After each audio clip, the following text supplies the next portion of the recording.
She thought she had lost her husband forever, but when her son handed her his father's phone, what she discovered shattered everything she believed about their marriage.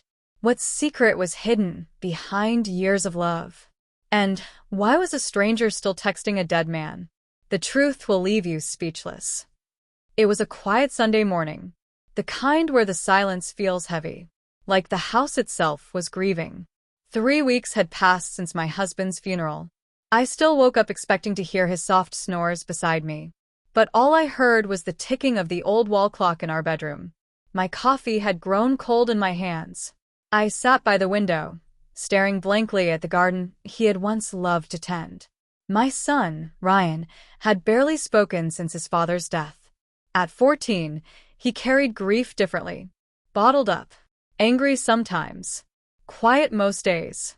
That morning, he came downstairs holding something in his hand. It was my husband's phone. He had found it buried beneath the old toolbox in the garage. I reached out for it, unsure what I was even expecting. Maybe old pictures.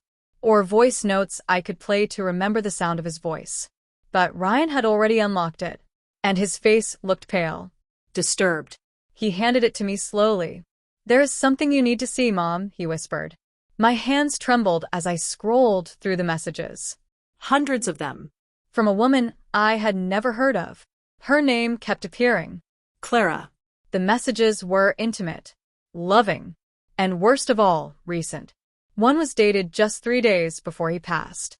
Asterisk. I wish I could wake up next to you instead. Asterisk. My breath caught in my throat. I scrolled further. Photos. Dinner dates. Hotel room selfies. I felt my knees weaken beneath me. Ryan quickly grabbed a chair and helped me sit. He said nothing. He did not need to. The betrayal was louder than any scream. Suddenly, my memories with my husband felt like glass, cracked and sharp. I could not tell what was real anymore. I looked at my son, who had been quiet all this time. And then he said something that pierced deeper than the messages ever could. "Mom." I knew. I blinked. "What do you mean, Ryan?" He looked down, guilt clouding his eyes. "I saw him with her months ago at the park. He told me not to tell you." The room spun. Tears streamed down my face, but I barely felt them. He had used our son to protect his secret. Ryan had carried that weight alone. He had been grieving someone who had betrayed both of us. And now I was grieving a man I realized I never fully knew. The silence in the house was no longer peaceful. It was haunting. But what Ryan did next left me speechless. Ryan stood up and walked toward the hallway. He returned holding a small notebook, worn, with a leather cover and frayed edges. "I found this in Dad's store last night," he said quietly. He handed it to me. My fingers hesitated before opening it. Inside, the first few pages were filled with numbers and appointments. Normal things. Work meetings. Reminders.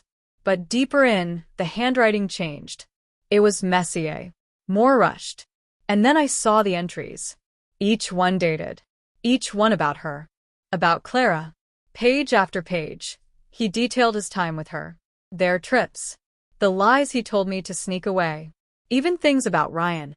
He wrote how proud he was that Ryan had kept the secret. My throat tightened. It was not just infidelity. It was manipulation.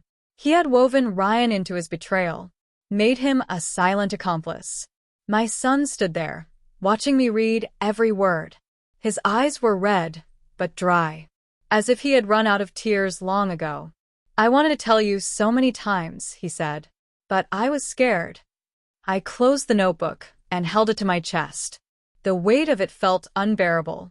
Not just the truth it contained, but the fact that my son had carried that truth alone.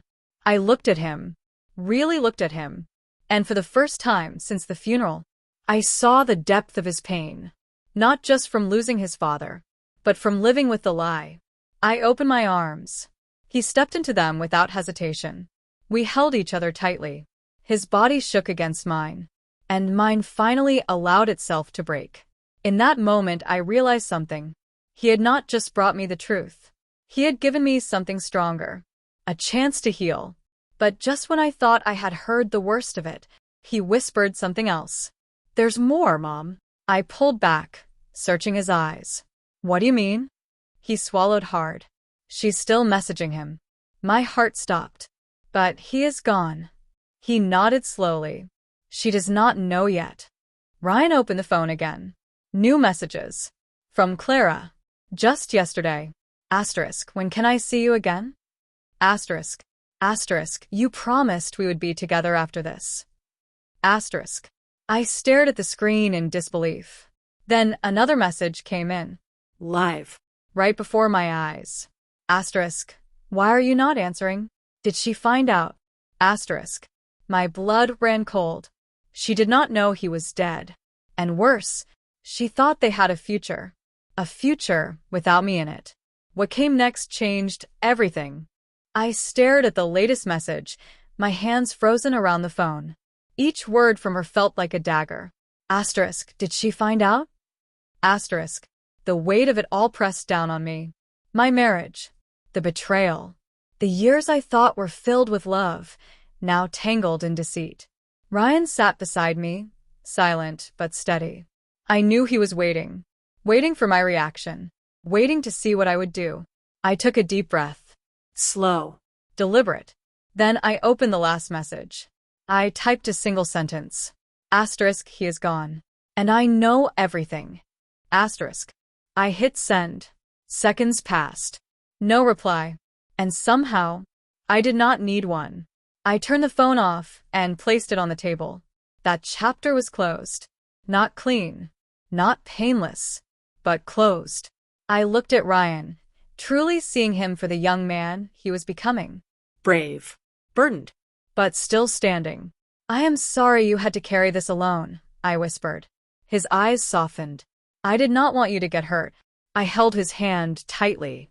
You did the right thing. Outside, the wind stirred the trees in the garden. The same garden my husband once loved. Now it belonged to us. Not just the garden, the house, the future, the truth. Everything. Grief still lingered, but it no longer controlled us. We had survived the lie. And now, together we would build something honest. Something real. For the first time in weeks, I stood up and opened the curtains wide. The sunlight poured in. Warm. Unapologetic. And healing. It was time to start over. Not as a wife to a man I never fully knew backslash, but as a mother. To the son who gave me the truth. And the strength to begin again.